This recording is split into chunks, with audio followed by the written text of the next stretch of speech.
اللهم صل وسلم على نبينا محمد رب اشرح لي صدري ويسر لي امري واحلل عقدة من لساني يفقهوا قولي رب يسر ولا تعسر وتمم بالخير اللهم وفقنا لما تحب وترضى ربنا زدنا علما نافعا اللهم فقهنا في الدين آمين یا رب العالمین۔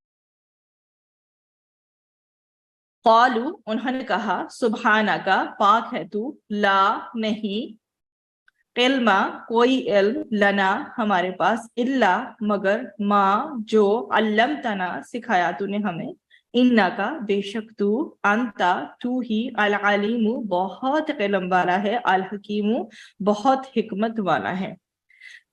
انہوں نے فرشتوں نے عرض کیا اے پروردگار تیری ذات پاک ہے، ہمیں علم نہیں مگر جتنا تو نے ہمیں سکھایا ہے، بے شک تو ہی جاننے والا ہے اور حکمت والا ہے۔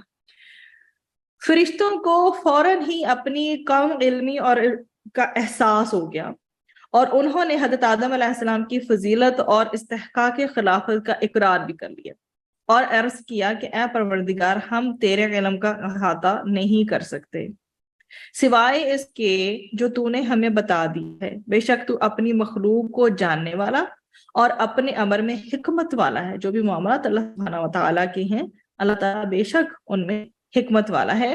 پھر اللہ تعالیٰ نے ان پر یہ انعام فرمایا کہ جو علم حضرت آدم علیہ السلام کو عطا فرمایا تھا وہ ان کے ذریعے فرشتوں کو بھی عطا فرما دیا، سبحان اللہ۔ تو ان آیات سے یہ بات واضح ہو جاتی ہے کہ فرشتوں پر انسان کی برتری اور عظمت، مطلب جو بھی گریٹنس ہے فرشتوں پر انسان کی برتری ہے یا عظمت ہے، وہ علم کے اعتبار سے ہوئی۔ لہذا اگر اولاد آدم میں کوئی علم سے لاپرواہ ہے تو وہ خلافت آدم کا حق نہیں ادا کر سکتے۔ چنانچہ دنیا میں وہی اقوام ترقی پر ہیں جو علم کی دولت سے مالا مال ہیں۔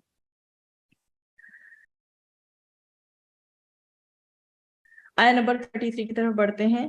قال فرمایا یا آدم اے آدم انبئہم خبر دو انہیں باسمائہم ان کے ناموں کی، فلما پھر جب انبأہم اس نے خبر دی انہیں باسمائہم ان کے ناموں کی، قال فرمایا علم کیا نہیں، اقل میں نے کہا تھا، لکم تم سے، انی بے شک میں، اعلم میں جانتا ہوں، غیبہ غیب، السماواتی آسمانوں کا، والارضی اور زمین کا، وعالم اور میں جانتا ہوں، ما جو کچھ، تبدونا تم ظاہر کرتے ہو، وما اور جو کچھ، کن تم او تم، تختمون تم چھپاتے۔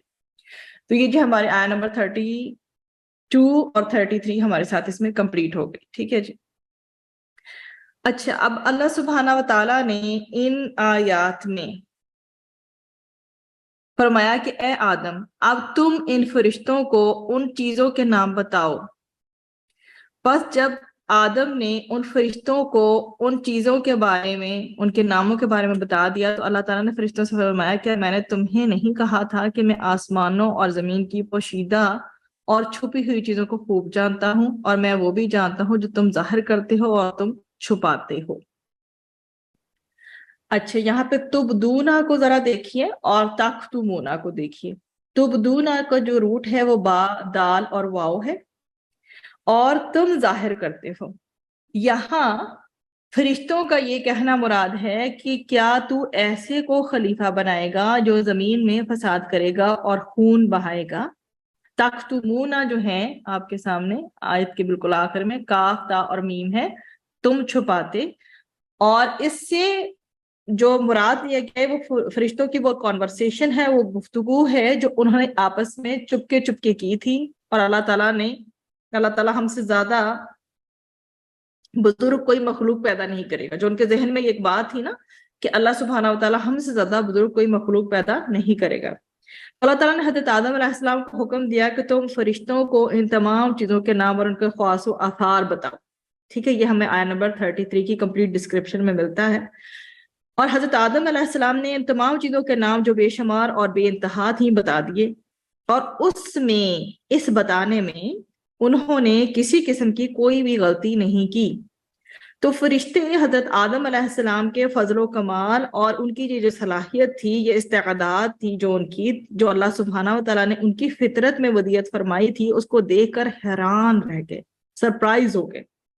اس وقت اللہ سبحانہ و تعالیٰ نے فرشتوں سے فرمایا کہ کیا میں نے تمہیں پہلے ہی نہیں بتا دیا تھا کہ میں آسمانوں اور زمینوں کی تمام پوشیدہ چیزوں کو خوب جانتا ہوں.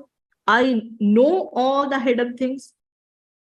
اور جو تم ظاہر کرتے ہو whatever you show، اور جو تم چھپاتے ہو whatever you hide، اس کو میں خوب اچھی طرح جانتا ہوں.